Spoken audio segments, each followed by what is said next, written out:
오늘도 옆에는 항상 그렇듯이 김혜진 약사님 자리해 주셨습니다. 네, 안녕하세요. 김혜진 약사입니다. 최근에 이제 마스크를 계속 쓰고 있잖아요. 네. 모두가 방역에 신경을 쓰고 있는 이 와중에 많은 분들이 사실은 두통을 좀 호소하시는 경우들이 있더라고요. 마스크 쓰고 숨을 쉬다 보면 아무래도 이산화탄소의 어떤 농도도 좀 높아지게 되고 불편하죠. 그냥 숨 쉬는 것보다는. 두통약이 많이 나가고 있어요. 예, 이런 차원에서 봤을 때 참 두통약이 정말로 많은 사랑을 받고 있는데 대표적인 제품들이 몇 개 있지 않습니까? 그렇죠. 그 중에서 특히 타이레놀 같은 경우는 이제 환자들이 많이 찾는 제품이기도 합니다. 네. 이런 가운데 최근에 좀 재밌는 연구가 있습니다. 원래 이제 외국에서 재밌는 연구들 많이 하잖아요. 예, 올해 5월 이제 얼마 되지 않은 연구 결과인데요. 미국의 로스앤젤레스 캘리포니아 대학 연구진에서 조사한 바에 따르면은 타이레놀을 복용한 사람이 상대적으로 그렇지 않은 사람에 비해서 용서하는 마음이 더 커지고 오. 사회적 상처가 좀 더 쉽게 아무는 결과로 나타났다고 발표했습니다. 먹어야겠는데요. 그러니까 정신적으로 스트레스를 받았을 때 오히려 타이레놀을 먹어야 되는 상황인데요. 네. 사실 타이레놀이 많은 부분에서 만능 약처럼 쓰이고 있는 것이 사실입니다. 몸만 아프다 하면 타이레놀이고 심지어 이제 정신적인 상처 어떤 연구에서 우울증까지 나오고 있는 상황인데요.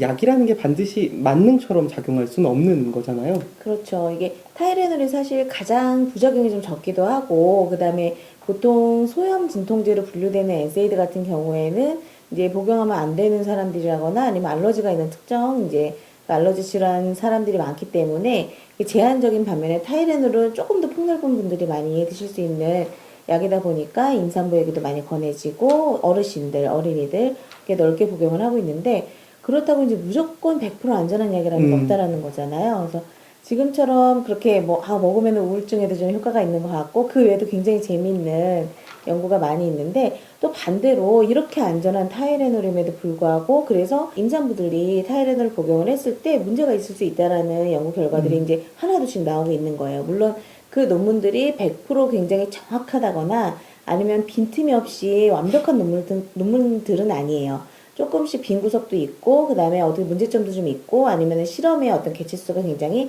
적기도 하고, 그렇지만, 그러한 이제 어떤 하나의 이론들이 이렇게 보여지기 시작을 한다는 게, 무조건 내가 무턱대고 믿을 것만은 아니겠구나라는 생각을 하게 되는 거죠. 그래서 그 중에 하나가, 요거는 이제 좀 전에 나온 내용인데, 임신 초기에 타이레놀을 복용을 하면은, 이제 과잉행동 증후군이라고 우리들이 얘기를 하는, ADHD가 자녀에서 훨씬 더 이제 많이 생긴다는 거죠. 그래서 임신 초기에 한 7% 정도.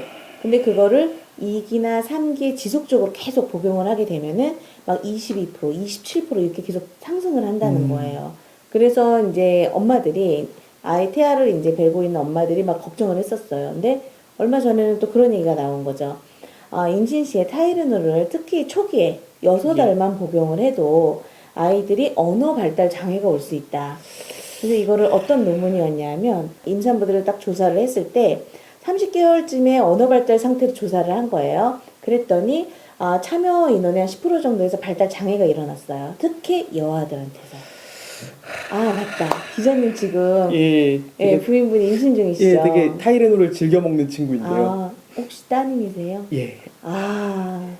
이게 6달만 복용을 해도 그런 결과가 나왔다는 거에 약간 좀 이슈가 됐어요. 이슈가 되고 좀 문제가 있지 않나? 내가 습관적으로 이렇게 임산부들은 특히 두통을 많이 호소하잖아요. 그렇죠. 와이프분도 지금 그러시죠? 예, 그렇죠. 네. 그러다 보니까 너무 안전하다고 생각을 해서 막 먹지 않았나라고 다시 되돌아보게 되는 거예요. 그래서 모든 약이라는 게 어떤 베니핏이랑 리스크를 우리들이 이렇게 따져보게 되잖아요. 근데 너무 안전하다고 안심해서 우리가 리스크를 간과한 게 아닌가라는 생각을 잠깐 하게 된 거죠.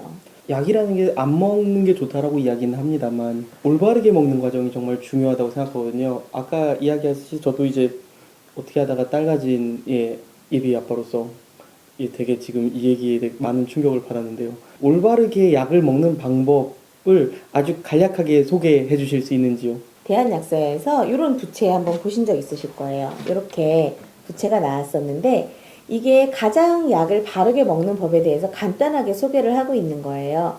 여기에 보시면은 어떻게 소개가 되어 있냐면 약사와 상담을 하시라는 거예요. 왜냐하면 약사라는 사람들은 약에 대한 전문인으로서 그 약에 대해서 카운셀링을 해줄 수 있는 사람들이에요. WHO에서 약사라는 직업에 대해서 7가지에 대해서 정의를 했는데 그 중에 하나가 디시전, 결과를 도출을 시켜줄 수 있고 그 다음에 상담을 해줄 수 있고 그 다음에 조율을 해줄 수 있는 사람이거든요. 그래서 내가 이 약을 증상에 맞게 이 성분을 먹어도 되는지, 공복에 먹어도 되는지, 식후에 먹어도 되는지, 그리고 내 상태에 맞게 이 약을 복용을 하고 있는 건지 이런 것을 모두 체크해 줄 수 있는 게 약사다라는 그러한 간단하게 정리되어 있는 겁니다. 이거는 아마 기자님이 확대해서 보여주실 거예요. 진통제라는 게 많은 사람들이 복용합니다만 네. 그럼에도 불구하고 그 위험성을 간과하고 있는 약물 중에 하나입니다. 약은 무조건 참아서는 안 돼요. 어떠한 증상이라든가 어떠한 질병의 치료는 반드시 필요합니다. 대신에 남용을 해서도 안 되는 거죠. 예, 약은 올바르게 먹으랍니다. 그러니까 궁금하시면 도저히 모르겠으시면 그냥 주변에 있는 약국 가셔서 한번 물어보시면 됩니다. 오늘 이런 약 어디 없나는 간략하게 끝내겠습니다. 시청해주신 여러분 감사드립니다. 감사합니다.